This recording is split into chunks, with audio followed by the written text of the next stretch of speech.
तो इस लेक्चर में हम लोग बात करेंगे यूनिट 6 के बारे में, गांधीयन पर्सपेक्टिव। यानी कि हम लोग महात्मा गांधी के थॉट को देखेंगे इन टर्म्स ऑफ स्टेट, कि उन्होंने स्टेट के बारे में क्या कहा और उन्होंने बेसिकली देश का पॉलिटिकल स्ट्रक्चर कैसा होना चाहिए, जिसको हम लोग कहते हैं पॉलिटी, उसके बारे में क्या कहा। ठीक है, ईजी है लेकिन क्वेश्चन श्योर शॉर्ट निकलेगा इसके अंदर से। ठीक है, सबसे पहले थोड़ा सा एक इंट्रोडक्शन की बात करते हैं, जो कि एग्जाम में अगर हमें क्वेश्चन आ जाए तो हमारे पास भी एक इंट्रोडक्शन हो जाए लिखने को, है ना। ये एक ब्रॉड क्वेश्चन आएगा, जैसे कि मैंने आपको बताया था अंकिता, कभी भी ऐसे क्वेश्चन नहीं निकलते कि किसी एक नैरो डायमेंशन को मेंशन कर दिया। गांधी के बारे में जो मर्जी पूछा जाए, आपको इस पूरे चैप्टर की काइंड ऑफ समरी ही देनी है। ठीक है, ऐसे ही हर चैप्टर में आपको करना है। ये वाली बात तो पहले चैप्टर से क्लियर हो गई होगी। देखो, गांधी जो पर्सपेक्टिव देते हैं स्टेट की थ्योरी का, ठीक है, वो आज के समय में हमारी मॉडर्न स्टेट के बारे में ही बोलते हैं।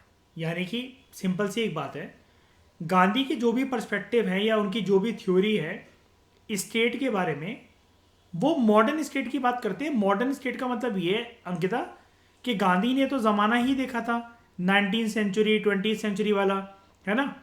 तो वो उसी मॉडर्न ज़माने की बातें करते हैं, वो उस ज़माने की बातें नहीं करते स्टेट को लेकर कि जब राजा महाराजा को टाइम हुआ करता था या हड़प्पन सिविलाइजेशन हुआ करती थी। एंशियंट और मेडिवल टाइम्स की बातें नहीं करते वो, अकबर या फिर दिल्ली सल्तनत की बातें। वो मॉडर्न स्टेट की बातें करते हैं। ठीक है, कि जब उनका ज़माना चल रहा था तो उनके हिसाब से स्टेट कैसी होनी चाहिए थी। ठीक है, अब ना अगर हम लोग गांधी के मेथड्स को देखें, इसको कहते हैं मेथोडोलॉजिकल प्लेन। यानी कि गांधी की अगर सोच विचारों को अगर हम लोग देखें, उनके मेथड्स को देखें, तो हमें ये पता लगेगा कि गांधी ना एक चीज़ से डिसएग्री करते थे, वो डिससेटिस्फाई थे कि जिस तरीके से स्टेट वर्क करती है ना, वो इंडिया के लिए टोटल तरीके से अनसूटेबल है। और इसके पीछे सिर्फ एक सिंपल सी बात थी। आपको पता ना कि गांधी इन सारी चीज़ों में बिलीव नहीं करते थे। वॉयलेंस नहीं होना चाहिए, है ना, रिच और पुअर के बीच में जो गैप है वो नहीं होना चाहिए, सारे लोगों को जो फेयर शेयर है इकोनॉमिक डेवलपमेंट का वो मिले। एग्री, है ना। तो बेसिकली होता क्या है, गांधी जो भी मॉडल देते हैं पॉलिटी के लिए यानी कि स्टेट के लिए, वो बेसिकली गाइडिंग प्रिंसिपल्स बनते हैं आने वाले टाइम के लिए, जिसको गांधी खुद एक टर्म बोलते हैं स्वराज। स्वराज मतलब गांधी के हिसाब से स्टेट जो है उसके कुछ डिफाइंड पैरामीटर्स होंगे, 1 2 3 4 5। ये सारे के सारे जब ये पैरामीटर्स होंगे तो ये स्टेट का कंसेप्ट बनेगा। ये जो स्टेट है, गांधी ये पर्सपेक्टिव अपना क्यों देना चाह रहे थे, क्योंकि जब गांधी ये स्टेट का कंसेप्ट दे रहे हैं तब तो हमारा देश गुलाम है अंग्रेजों का, लेकिन आगे चलकर सबको पता था कभी तो आज़ाद होगा। तो जब देश आज़ाद होगा, जब हम अपने देश को रूल करेंगे, यानी कि स्वराज करेंगे। स्वराज जो वर्ड है वो 2 शब्दों से बना है। स्व means self and Raj means rule. तो स्वराज का कंसेप्ट बेसिकली क्या कहता है, रूल ऑफ सेल्फ। हम लोग हिंदुस्तानियों के ऊपर ही हुकूमत करें, बाहर से कोई भी नहीं आना चाहिए। एंड रूल ऑफ सेल्फ के अलावा एक और चीज, रूल ओवर सेल्फ। एक इंसान को सिर्फ राज्य नहीं चलाना है, अपने आप को भी चलाना है। ठीक है, इतनी बात क्लियर है। ठीक है, यहां तक स्वराज्य तक मार्क कर लेना सबसे पहले तो।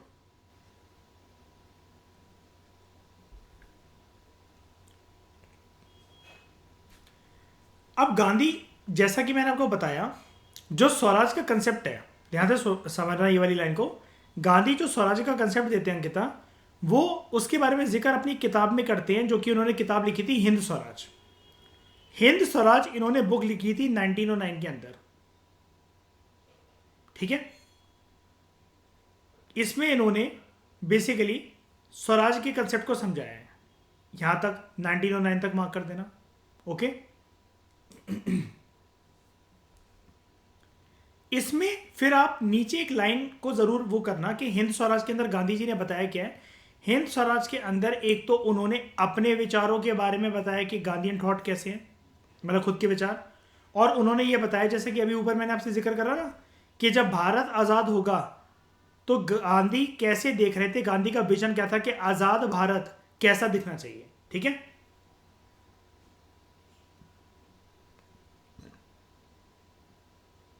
यहां तक बात समझ में आई अंकिता? अब उसके बाद नीचे आ जाओ।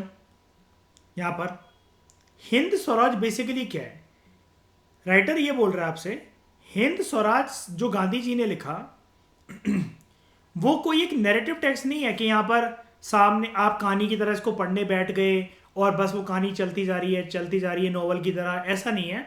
यहां पर गांधी जी एक क्रिटिकल डायलॉग प्रेजेंट करते हैं जिसमें वो अंडरस्टैंडिंग और एक्सप्लेनेशन की जो प्रॉब्लम्स है ना, अभी अंडरस्टैंडिंग और एक्सप्लेनेशन किसके लिए, देश के लिए, स्टेट के लिए, जो ये प्रॉब्लम्स है उनको एड्रेस करने की कोशिश करते हैं।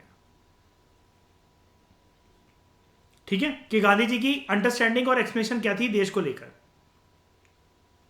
ओके,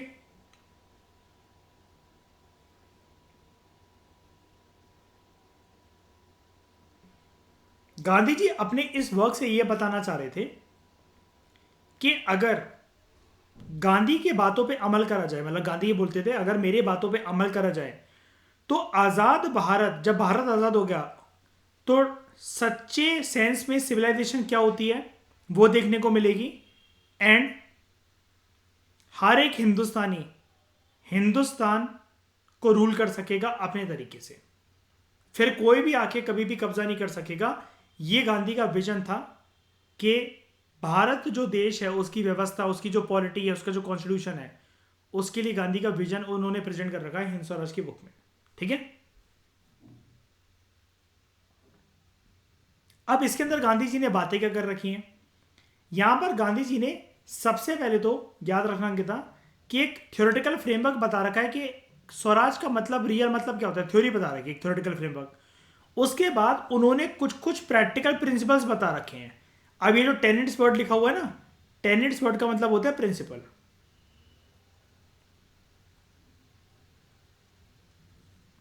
कुछ कुछ प्रिंसिपल्स बता रखे हैं किससे रिलेटेड, एक नॉन वायलेंस से रिलेटेड, दूसरा सेल्फ कंटेनमेंट से रिलेटेड यानी कि आपका अपने आप पे भी संतुलन होना चाहिए, और ग्रास रूट लेवल की सोसाइटी यानी कि गांव के फ्रेमवर्क को गांधी जी कैसे देखते थे। ठीक है,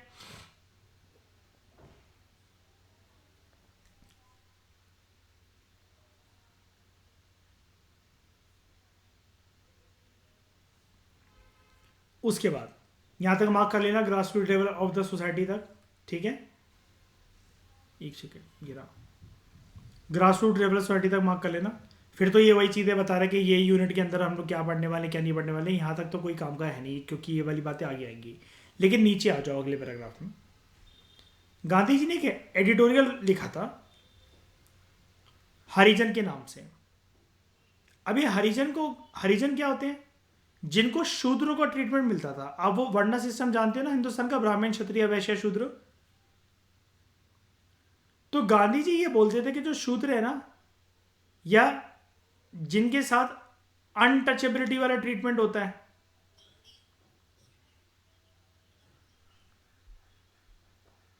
ये इन इस एडिटोरियल, अच्छा इनके वर्क के बारे में लिख देना, बगल में एक वर्क लिख लो एडिटर, ये हरिजन फटाफट। ठीक है, इसमें गांधी जी बेसिकली जो हरिजन वर्ड है ना, हरिजन वर्ड से गांधी जी का मतलब था जो अनटचेबल्स लोग होते हैं, तो गांधी जी इनको बोलते थे अनटचेबल्स नहीं है, शूद्र नहीं है। हरिजन का मतलब गांधी जी के लिए था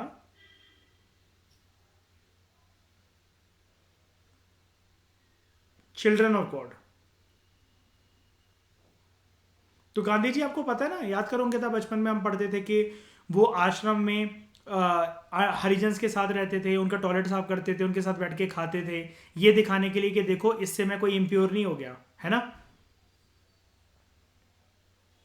तो गांधी जी ने एक ये एडिटोरियल लिखा था जिसमें उन्होंने एक विजन दिया था कि आजाद भारत के अंदर हरिजन्स की स्थिति कैसी होनी चाहिए, उनके साथ कोई भेदभाव नहीं होना चाहिए। ठीक है,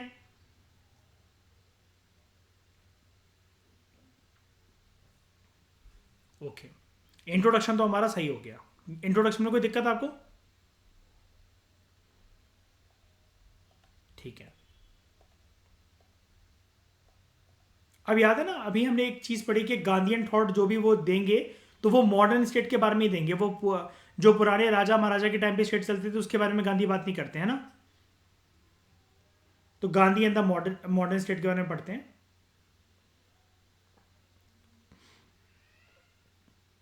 गांधी का जो कंसेप्ट है मॉडर्न स्टेट को लेकर इमर्ज होता ही क्यों है, सबसे पहला क्वेश्चन तो यही उठता है ना अंकिता, कि उन्होंने क्यों बोला, मतलब स्टेट का कंसेप्ट गांधी को देने की क्यों जरूरत पड़ गई। देखो हुआ क्या था, आपको पता ही है ये वाली बात। 19th सेंचुरी के मिडल में जो ब्रिटिशर्स थे वो भारत के ऊपर कब्जा करने लगे थे, वो रूलर्स बन गए थे इंडिया के, है ना, अंग्रेज मतलब, है ना। अंग्रेज जो थे वो अपने आप पे प्राउड फील करते थे कि देखो हमारी ब्यूरोक्रेसी सिस्टम कितना अच्छी है, हमारा जस्टिस का जो कंसेप्ट है वो कितना अच्छा है। ठीक है, हम फेयर तरीके में हर एक चीज के साथ डील करते हैं। अब जब ब्रिटिशर्स अपनी इस सब चीजों के ऊपर बोस्ट ऑफ कर रहे थे, मतलब प्राउड फील कर रहे थे, ठीक है, तो यहां से ब्रिटिशर्स के पर्सपेक्टिव से एक मॉडर्न स्टेट की डेफिनेशन इमर्ज होकर आती है। यानी कि ब्रिटिशर्स ये कहते थे जिस तरीके से हम हिंदुस्तान के ऊपर रूल कर रहे हैं, मॉडर्न स्टेट सारी की सारी वैसे ही रूल करी जानी चाहिए, और democracy best form of government है अकॉर्डिंग टू ब्रिटिशर्स, ऐसा बोलते थे वो लोग। ठीक है,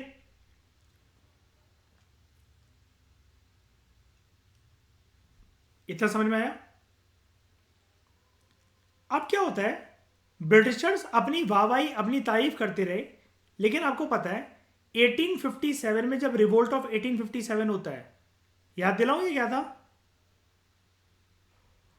आपने दो लोगों के नाम सुने, मंगल पांडे और झांसी की रानी। ये वो रिवोल्ट थे जिसमें झांसी की रानी और मंगल पांडे और कुछ और भी रेवोल्यूशनरी लोग ब्रिटिश हुकूमत के खिलाफ खड़े हो गए थे। अब क्या हुआ, अगर तुम्हारा रूल, अंकिता समझ के देखो, अगर तुम्हारा रूल इतना ही अच्छा था तो फिर हिंदुस्तानी चिढ़ क्यों रहे हैं तुमसे, यानी कि तुम में भी कुछ ना कुछ कमी है कि नहीं। तो जब 1857 का जब रिवोल्ट हुआ तो अंग्रेजों को यह बात समझ में आ गई कि अगर आज के समय में किसी भी मॉडर्न स्टेट को चलाना है तो वहां पर दो चीजें जरूर होनी चाहिए, एक रूल ऑफ लॉ, दूसरा पब्लिक ऑर्डर, तीसरा पॉलिटिकल अरेंजमेंट। ये सारी की सारी चीजें होनी चाहिए एक मॉडर्न स्टेट के अंदर, क्योंकि कानूनी प्रक्रिया के बिना देश को रूल करना असंभव है, लोग बगावत पे उतर पड़ेंगे। राइट, है ना। यहां तक बात समझ में आई। अब क्या होता है, गांधी जी का एक व्यू पॉइंट यह भी था, ध्यान से समझना, इसको अपने वर्ड्स में आप लिख सकते हो, इस लाइन को जरूरी नहीं है आप कॉपी पेस्ट डिटो पेस्ट करके लिखो। गांधी ये कहते थे कि जो मॉडर्न स्टेट है ना, वहां पर हर चीज का जो फोकस है वो कॉमर्स एंड इंडस्ट्रीज पे है। मानते हो अंकिता कि जो प्राइवेट लोग हैं वो बस अपना बिजनेस बढ़ाना चाहते हैं और सब कुछ बस वही करना चाहते हैं ना। तो वो ये कहते थे जो नई वर्किंग क्लास है ना, याद करो हमने पहले चैप्टर के अंदर एक टर्म पढ़ी थी अंकिता, जो वर्किंग क्लास होती है बोर्जुआजी। अब वर्किंग क्लास तो इंडिया के अंदर भी है, तो जो इंडिया की जो वर्किंग क्लास है, जो नई मिडिल क्लास है, उसको नाम दिया गया न्यू इंडियन बोर्जुआजी क्लास, जिसके अंदर कमर्शियल क्लास के लोग आते हैं और प्रोफेशनल क्लास के लोग आते हैं, लेकिन ये होते वही हैं, लोअर मिडिल इनकम वाले, है ना, या अपर मिडिल इनकम वाले, मतलब मिडिल क्लास बेसिकली। तो गांधी ये बोलते थे कि जो स्टेट है ना, अगर स्टेट के अंदर सारा का सारा काम प्राइवेट लोगों के हाथ में ही दे दिया जाए, private section of the society के हाथ में ही सारा का सारा काम अगर दे दिया जाए, ठीक है, यानी कि गवर्नमेंट का अगर कोई भी रोल ना हो तो जो बोर्जुआजी क्लास है, जो वर्किंग क्लास है ना, उनको अपने ही देश में एलिनेटेड फील होगा कि जैसे खुद के वो देश में रह रहे हैं लेकिन अनजान अनजान से बनकर रह रहे हैं, सरकार उनके ऊपर ध्यान ही नहीं दे पा रही, थोड़ा है थोड़े की जरूरत वाली बात हो जाएगी, समझ गए? मतलब वो खुश नहीं रहेंगे और इससे रिच और पुअर का गैप भी बढ़ सकता है। एग्रीड?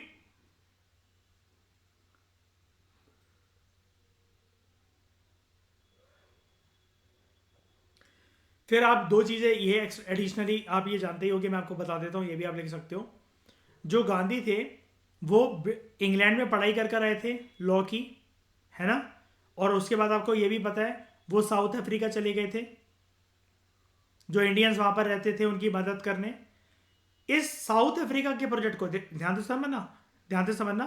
इंग्लैंड में पढ़ाई करने गए थे, लॉ करके आए, फिर साउथ अफ्रीका चले गए, वहां पे इन्होंने व्हाइट्स और ब्लैक्स के बीच में जो रेशियल डिस्क्रिमिनेशन था उसको दूर करा, जिसको अपार्थाइड सिस्टम कहते हैं, है ना, साउथ अफ्रीका के अंदर। फिर ये 1915 में इंडिया आते हैं ये, उसके बाद फिर मरते दम तक यहीं रहते हैं, ठीक है? तो ये भी आपका एक तरीके से इंट्रोडक्शन ही बन गया कि गांधी मॉडर्न स्टेट के बारे में क्या बोलते थे। अब गांधी ना मॉडर्न स्टेट को मॉडर्न स्टेट के क्रिटिक माने जाते हैं, मतलब वो क्रिटिसाइज करते थे, ठीक है? गांधी क्यों चिढ़ते थे मॉडर्न स्टेट से, या फिर इसको कंसेप्ट को लाइक क्यों नहीं करते थे? गांधी कहते थे हर एक एंगल में जो मॉडर्न स्टेट है ना वो कर्सिव है, लोगों के ऊपर बंदिशें लगाने का काम करती है। स्टेट हथकड़ी की तरह क्या कहते हैं, काम लगाने हथकड़ी की तरह काम करने की कोशिश करती है, जिसमें गरीब लोग जो हैं उनका शोषण होता है।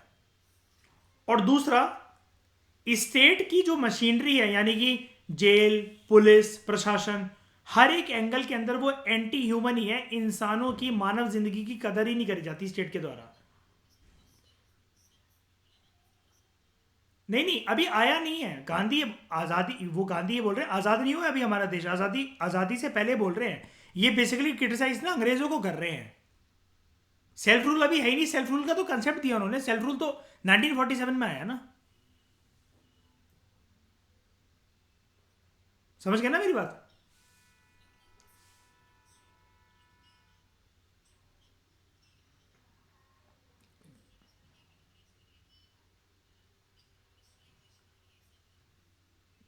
नहीं वो तो है, लेकिन वो ये बोल रहे हैं कि मॉडर्न स्टेट बेसिकली जो इंडस्ट्रियलाइजेशन वगैरह की बात कर रहे हो ना, वो ब्रिटिश हुकूमत को क्रिटिसाइज कर रहे हैं अल्टीमेटली, क्योंकि वही तो रूल कर रहे थे इंडिया में, सारी चीजें ब्रिटिशर्स ही तो कर रहे थे। तो वो उसको बोल रहे कि ये कर्सिव है, बहुत ज़्यादा हार्श है और एंटी ह्यूमन है। और ये ना सबक देना चाह रहे हैं एक्चुअली गांधी अपनी इन सारे विचारों से ना, कि आज़ाद भारत कभी भी इनके मॉडल पे ना बनाया जाए। अब समझ में आया? ठीक है। उसके बाद गांधी ये बोलते हैं कि मॉडर्न स्टेट के अंदर एक सबसे बड़ी चीज़ जो मिसिंग है वो ये है कंसेप्ट ऑफ नॉन वायलेंस। आपको पता ना, जहां गांधी आया हुआ ये कंसेप्ट तो आएगा ही आएगा, ठीक है?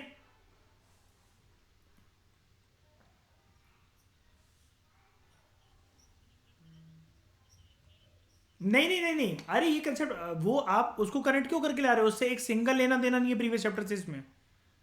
ये मॉडर्न स्टेट जो है ये पूरा का पूरा जब अंग्रेज भारत पर आए बस वो तब की बात कर रहे हैं। इसका आगे पीछे किसी इवेंट से हमारे एमपी के कोर्स से लेना देना ही नहीं है इस चैप्टर का। सिर्फ गांधी के विचारों की बात हो रही है यहाँ पर, इसके पीछे कोई बैकग्राउंड नहीं है, ठीक है?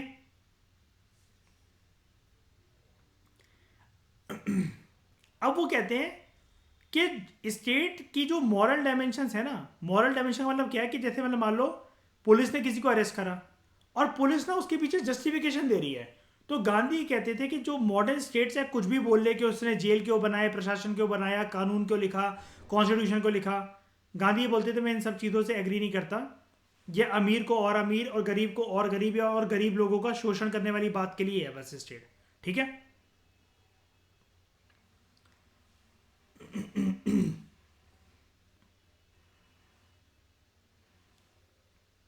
उसके बाद टर्म्स को मार्क करना, कुछ टर्म्स ये हैं। गांधी कहते थे अगर मॉडर्न स्टेट का कंसेप्ट अगर चलता रहा ना तो उससे पर्सनल इंटेग्रिटी जो है लोगों की वो डाइल्यूट हो जाएगी एक दिन। पर्सनल इंटेग्रिटी का मतलब क्या होता है? अब अंकिता आप कुछ ना प्रशासन को, पुलिस प्रशासन को कुछ बोलना चाहते हो, आपके अंदर ना वो ताकत आ रही है मान लो, ठीक है, लेकिन आपको ऐसा लगता है कि आप विक्टिम ना बन जाओ, कल को आप कुछ बोलो तो आपको ही ना मतलब पुलिस वाले आपको ही, आपके ऊपर ही उल्टा केस वगैरह ना बना दें, तो सही बात बोलने से भी आप कतर जाते हो। तो वो गांधी ही कहते थे जो मॉडर्न स्टेट का जो चलने का जो तरीका है ना, वो बेसिकली लोगों का शोषण करता है। समझ में आया? और उससे पर्सनल इंटेग्रिटी मतलब आपकी जो पर्सनैलिटी है ना, आपके अंदर जो सच बोलने की हिम्मत है वो मर जाती है, पर्सनल ऑनेस्टी मर जाती है। जैसे क्यों? बिल्कुल सही बोल रहे हैं।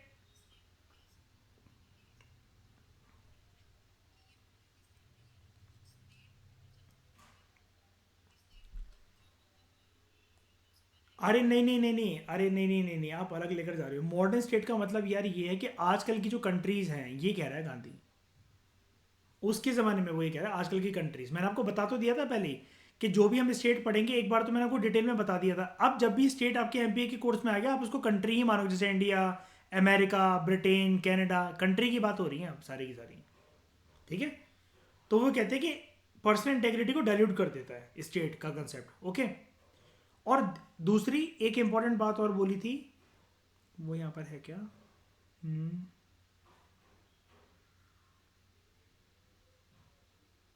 हाँ ये रहा।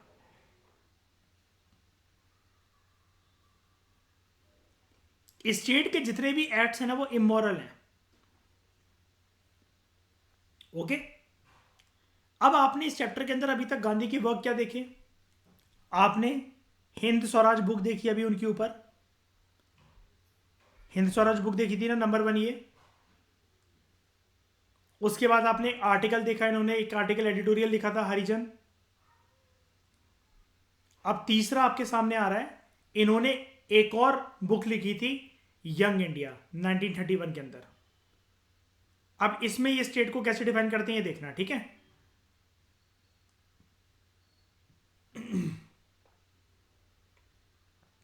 गांधी बोलते हैं इस यंग इंडिया के बुक में कि जो पॉलिटिकल पावर है ना, कहते हैं मेरे हिसाब से एक देश में पॉलिटिकल पावर जो उसके देशवासी है ना, जो नेशनल रिप्रेजेंटेटिव है, उन्हीं के हाथ में होनी चाहिए। देखो ना, हिंदुस्तान को हिंदुस्तानी ही तो समझ सकते हैं, है कि नहीं? ठीक है। फिर वो दूसरी चीज ये बोलते हैं हमें देश से ज्यादा खुद को भी रेगुलेट करने की जरूरत है, सिर्फ टर्म्स पे फोकस करना, ठीक है। उसके बाद ये बोलते हैं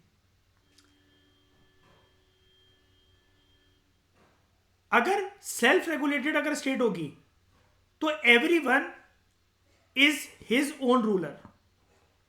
मतलब अगर हर एक इंसान अपने चाल चलन पर, अपने तौर तरीकों पर काम करना सीख जाए तो ओवरऑल सोसाइटी अच्छी बन जाएगी। नहीं, एक गली में 5 लोग रह रहे हैं, पांचों शांति पसंद करते हैं, तो फिर उस गली मोहल्ले में लड़ाई होएगी ही क्यों अंकिता, बताओ, है ना?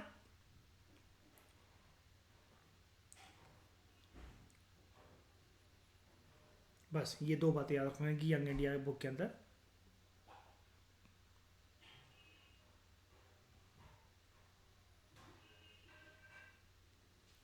अब वो ये बोलते हैं कि ठीक है भाई, मान लिया कि गवर्नमेंट का कंसेप्ट जरूरी है, लेकिन गांधी का एक आइडिया ये भी था जो सिटीजन्स है ना वो स्टेट के द्वारा रूल करे जाने चाहिए। देखो दो वर्ड्स होते हैं, एक होता है अंकिता रूल, एक होता है डोमिनेटेड।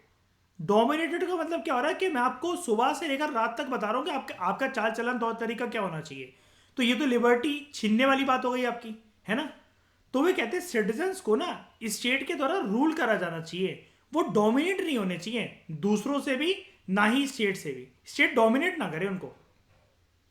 इंडिविजुअल जो हैं वो ये बोलते हैं इंडिविजुअल सेल्फ गवर्निंग होने चाहिए, अपने आप को हर कोई संभालना जानता है।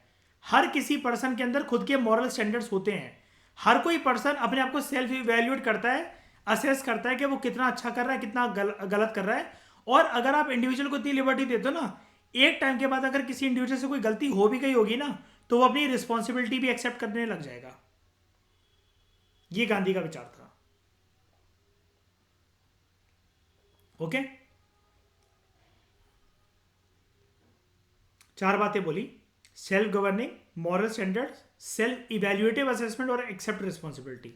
मतलब अगर इंडिविजुअल को लिबर्टी दे दी जाए, बंदा खुद को चला भी लेगा, मॉरल रिस्पॉन्सिबिलिटी भी अपना लेगा, अपने आप के बारे में कमियां भी जानता है, और कोई गलती होगी तो रिस्पॉन्सिबिलिटी भी एक्सेप्ट करेगा। ठीक है। तो गांधी बोलते हैं कि स्टेट का जो कमिटमेंट है ना अंकिता, स्टेट का कमिटमेंट होना चाहिए इक्वालिटी से, नॉन डोमिनेशन से, यानी कि स्टेट सबको, अमीर हो, गरीब हो, काला हो, गोरा हो, कश्मीर में रह रहा हो, कन्याकुमारी में रह रहा हो, सबके लिए इक्वल होना चाहिए स्टेट, लॉस, कानून। ठीक है। डोमिनेट ना करे किसी को, नॉन डोमिनेशन। और स्टेट इस चीज पे फोकस करवाए लोगों की कि पर्सनल रिस्पॉन्सिबिलिटी लोग एक्सेप्ट करना सीखे, और वो तब सीखेंगे जब माहौल पूरी तरीके से फ्रीडम का होगा, लिबर्टी का होगा, जब डर नहीं होगा, दहशत नहीं होगा लोगों के बीच में, लोगों के अंदर स्टेट को लेकर, है ना। तो गांधी बेसिकली ये कहते थे हर एक इंडिविजुअल को देश के अंदर क्या मिलनी चाहिए, ऑटोनॉमी मिलनी चाहिए, फ्रीडम मिलनी चाहिए, और वही ऑटोनॉमी मॉरल प्रिंसिपल्स को सेट कर देंगे आगे चलकर, और उन्हीं मॉरल प्रिंसिपल्स के बेसिस पर एक इंडिविजुअल के एक्शंस गाइड होंगे। ये 3 चीजें। ठीक है। यानी कि नंबर 1 स्टेप है, उसको फ्रीडम दो, ऑटोनॉमी दो। नंबर 2, वो एक ग्राउंड बना देंगे पर्सन के मॉरल प्रिंसिपल्स का, एंड इन मॉरल प्रिंसिपल्स की वजह से क्या होगा, एक इंडिविजुअल अपने एक्शन को गाइड कर सकेगा अच्छे तरीके से। ओके।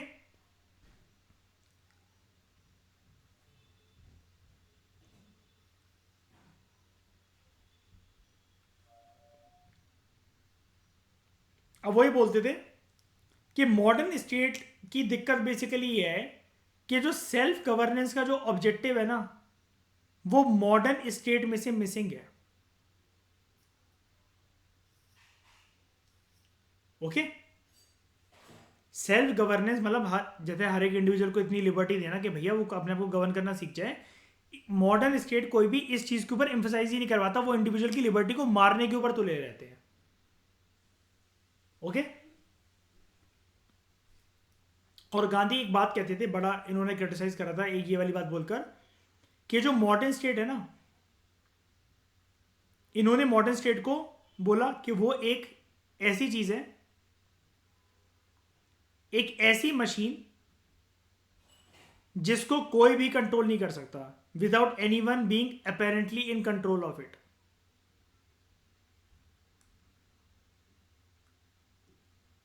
आप बस इतना भी लिख सकते हो, जैसे बाकी स्टूडेंट जो लिख कर आते हैं मैं आपको वही बता देता हूँ, सिर्फ आप इसको इतना मार्क कर लो, it is a it is just a machine. अब मशीन में इमोशंस होते हैं क्या? मशीन अच्छे और बुरे की पहचान जानती है क्या? उसको तो जैसा करने को बोलते वैसे ही करेगी ना। रोबोट मूवी देखी है? मशीन अच्छे बुरे की पहचान जानती है क्या? बताओ अंकिता, मशीन में इमोशंस होते हैं? नहीं।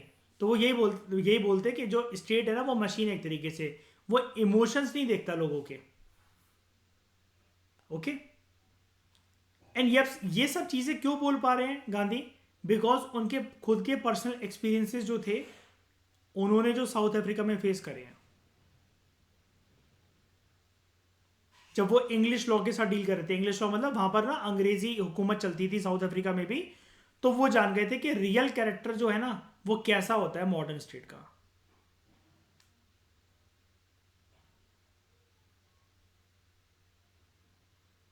वो ये कहते थे कि आजकल के इंसान ना एक चीज भूल रहे हैं, नीचे देखो, आजकल के इंसान एक चीज भूल रहे हैं कि जो स्टेट है ना, वो सारे के सारे इंसानों से मिलकर ही तो बना है। अब अप्लाई करो अंकिता नेशन स्टेट का कंसेप्ट, है ना। जो स्टेट है, स्टेट अकेला जमीन का टुकड़ा क्या कर लेगा अगर नेशन ही ना हो वहां पर? तो पढ़ा था ना हमने इस चीज को। लोग हैं, लोगों से ही तो वो एक जगह पर रह रहे हैं, तभी तो वो उनकी आइडेंटिटी डेवलप हो रही है कि नहीं?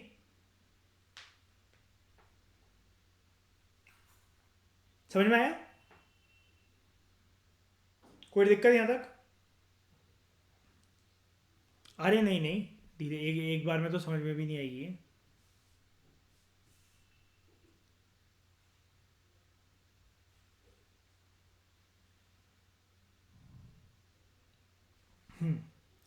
गांधी का गांधी की और क्रिटिसिज्म, एक दूसरा क्रिटिसिज्म गांधी ये बोलते हैं अंकिता कि जो स्टेट है ना उसकी एक टेंडेंसी है होमोजेनाइजेशन की। याद करो 12th में हमने पॉलिटिकल साइंस में वर्ड पढ़े थे, दो, होमोजेनाइजेशन एंड हीट्रोजेनाइजेशन।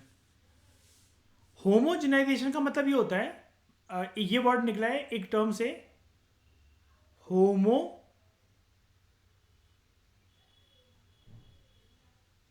जीनियस। कोई भी चीज अंकिता जब सेम वे में या सिमिलर वे में होती है ना, इसको हम लोग होमोजीनियस कहते हैं। यानी कि स्टेट ना, गांधी क्यों कहते हैं स्टेट को होमोजीनियस वाला, होमोजीनियस नेचर का? वो ये कहते हैं कि स्टेट ना एक एक तरीके के रूल्स और एक ही तरीके का ब्यूरोक्रेटिक मैनेजमेंट बनाकर रख देता है। स्टेट वक्त के हिसाब से, टाइम के हिसाब से चेंज नहीं होना चाहता, यानी कि सरकार की बात कर रहे हैं वो। अब आप अभी देख लो, जो पुलिस प्रशासन है कितना पिछड़ा हुआ है, जो बाहर की पुलिस है वो कितने एक्टिव होते हैं अंकित, है ना? इसके पीछे क्या रिस्पॉन्सिबल है आपको पता है ना? जब पुलिस वाले या जो भी चलते हैं वो आईपीसी की धाराओं पे चलते हैं। अब ये आईपीसी की धाराएं अंकिता 1860 में बनी थी, हम हैं अभी 2023 में। तो तब की बातें और अब की बातें, तब की परिस्थिति और अब की परिस्थितियां बदल नहीं गई हैं? बताना जरा। पुलिस को मॉडर्नाइजेशन की जरूरत है कि नहीं है? ये चीज है। लेकिन वही है कि गांधी बोल रहे हैं कि स्टेट ऐसे यूनिफॉर्म रूल्स और ब्यूरोक्रेटिक मैनेजमेंट के साथ चलना चाहता है कि वो रूल्स, देखो हर एक रूल हर जगह पे एप्लीकेबल नहीं हो सकता, हर एक इंसानों को सेम तरीके से आप ट्रीट नहीं कर सकते। देखो अंकिता, कोई होता है कि किसी का जो मर्डर होता है वो मर्डरर है इसलिए करता है, और कोई जो है वो अपनी आत्मरक्षा के अंदर करता है ना? तो यहां पर आप दोनों को मर्डरर नहीं बोलोगे क्योंकि इंटेंशन दोनों की अलग अलग है, राइट के रॉन्ग? कोई हैरेस हो रहा था, may not God do so, और उसने सामने वाले का मर्डर कर दिया, तो आप उसको ये बोलोगे कि तू मर्डरर है, तूने साली ऐसा कैसे कर दिया? और कोई जो पर्सन है जो वो सुपारी ले लेकर दूसरों का मर्डर करता है, तो यानी कि गांधी यहां पर ये, मतलब मैंने जो आपको एग्जांपल दिया ना, अगर गांधी होते तो वो होमोजेनाइजेशन को कैसे बोलते, वो ये बोलते, लेकिन कानून की नजरों में दोनों चीजें मर्डर ही हैं। लेकिन एक बात बताऊंगी था, इंटेंशन और दोनों लोगों के सामने जो परिस्थितियां थी वो तो अलग अलग थी कि नहीं? बताओ, ये चीज है।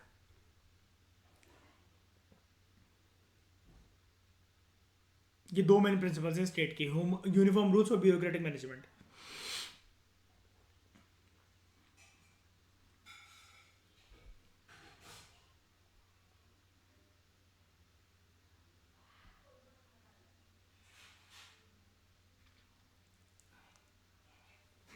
फिर से वो बोलते हैं, एक उन्होंने एक बुक और लिखी थी, इसको भी अंकिता जिक्र करके आना इसका, द मॉडर्न रिव्यू 1935 के अंदर। इसमें बस आपको एक लाइन निकालनी है, क्या?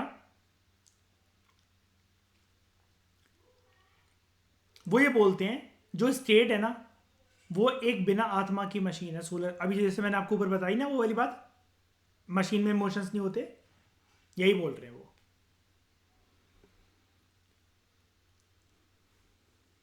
वो तो फिर रिपीटेड बातें उनकी बाकी आगे।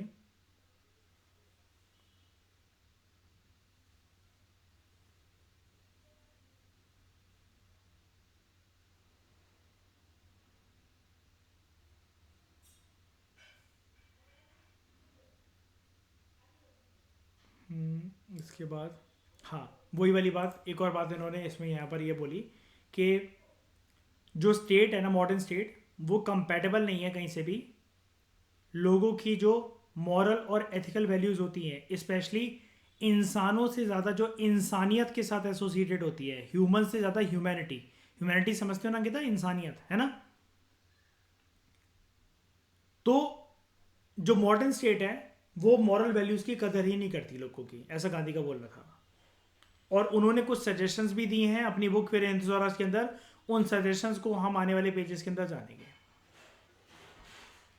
अब मॉडर्न स्टेट और इंडियन स्टेट होनी कैसे चाहिए, ठीक है, ये एक कंपैरेटिव टेबल है, इससे आपका पूरा चैप्टर, मतलब एक तरीके से आपका बेस बन जाएगा पूरे चैप्टर के अंदर।